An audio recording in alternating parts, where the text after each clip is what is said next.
Please. I met a man of God who, I think he was around last week or week before last, and he shared a very touching testimony. He said, Apostle, I used to struggle so much in ministry. I would open my Bible and literally be frustrated on stage. And he said, one time I came, I don't know for which of the services, and I received an impartation. He said, when I went back, it was fire. Now, what surprised him was that most people in the church did not even know that he came here. But to his greatest shock, he said he started seeing his worship team literally reflecting like our people here. He didn't tell them, oh, this is the thing about impartation. The spirit you contact is what begins to work. You contact excellence, you will be surprised. The most disorganized people in your organization, something starts bringing them together. They do not even know where you went to receive an impartation from. Please believe what I'm telling you. Graces speak.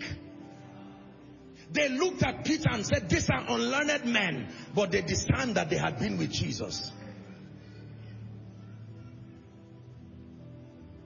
I'm saying this because we'll be rising up shortly. And I want your hearts to, if you are sick, trust God to step in for you. But among the many things I'm praying that will happen to us is this area of healing, this area of financial breakthrough, and then impartation.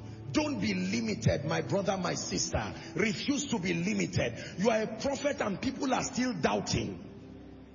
Are we together now?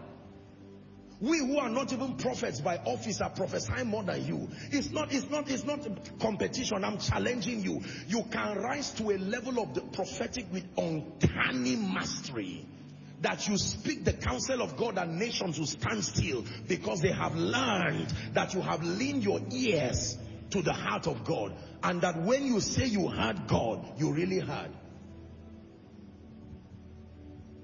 How about some of us here who are jumping up and down saying we are kingdom financiers? You've not supported the program of God with 1 naira because the devil has seen that you have a heart for God and he's fighting the resources from coming.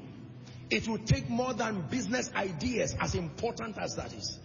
There is a forceful dimension of the prophetic that can push you into your Goshen.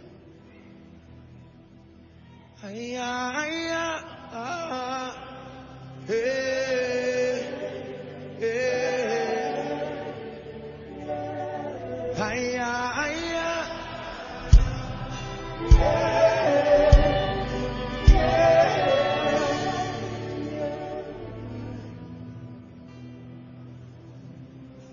there are many gifted people who the world does not know of, and it ought not to be so. Because you see, the Bible says, neither do men light a lamp and put it under a bushel. Listen to me. It is not a manifestation of flesh when you desire sincere visibility for the purpose of the kingdom. Without visibility and influence, the nations cannot know you are there. It's not by trying to market yourself. You are lifted by grace. There is a hand that lifts men and puts them in a position where the nations know that God has lifted you. Now it gives you the platform to serve the purposes of God. Many of us are frustrating ourselves trying to manipulate ourselves into visibility. It doesn't happen that way. When that grace is on you, you can be in a cave, and yet from that cave God will raise men to look for you.